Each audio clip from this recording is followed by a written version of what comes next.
This video I'm going to show you how I make ramp marinara and venison meatballs with a segment that I would like to call definitely not authentic. I'm starting out with 6 ramps, as you can see here, and I'm going to dice up the white and separate the white part from the green part. First, you're going to add the olive oil.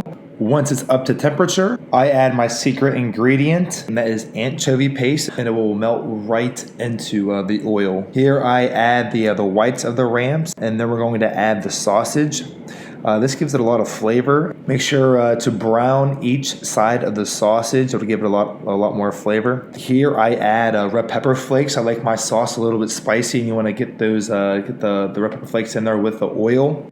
Here you see me deglaze with red wine. It looks like I used a Malbec for this. Here I added 2 32-ounce crushed tomatoes and 1 32-ounce of water. I just kind of rinsed out the extra tomato. You can also see where I add salt.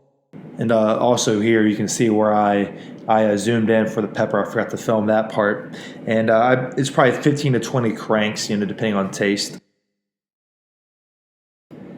The most important thing to this whole recipe is to make sure you give this sauce time to cook and to cook down, and I at least do 3 hours. And now for the venison meatballs. To be honest with you, I really don't enjoy the taste of venison. That's why I add so much stuff to it, just to mask the flavor. But here what I have is a pound of venison, a whole bunch of freshly grated Parmesan.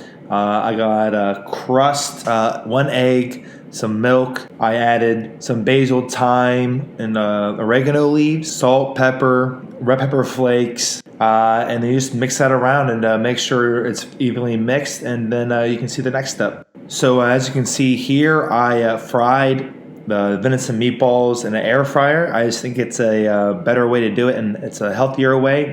After all, it's venison, it's very lean meat, so I try to make it as healthy as possible.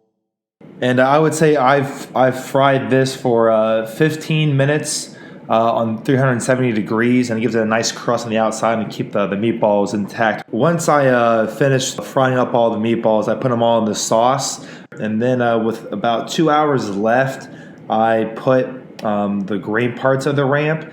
I kind of thought, hey, you know what? Maybe it's kind of like a basil. Now remember, low and slow for 3 hours.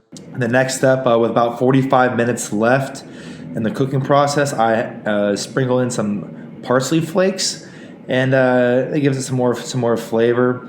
And to be honest, the venison does give the sauce a little different flavor, but it wasn't bad. It was good. It was a pretty cheap meal overall. And just to round out this video, the main reason I decided to make this video was because I would search on YouTube just for ramp and venison recipes, and I couldn't find very much. So I hope this could help some people out. And just to gauge how many ramps to use, I would say 6 medium-sized ramps was the right choice.